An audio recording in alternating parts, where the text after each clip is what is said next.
Alright, first things first. Before we actually begin working inside of Excel, we need to learn how to open up the application first. Now, some of you may already have the Excel shortcut placed on your desktop. If you do, you can go ahead and give that a double click, which will open up the application. If you don't see the shortcut, what you want to do is go down to the bottom left corner of your screen and click the Start button.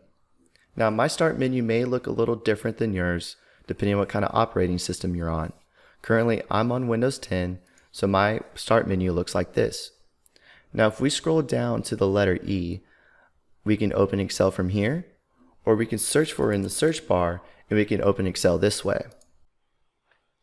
Alright, now that we have Excel open, we are introduced by the Start screen. Now, your Start screen may look a little different than mine, depending on the version of Excel you have. In the next video, we will learn how to determine what version of Excel you're working with and discuss a little bit more about what the Start screen consists of.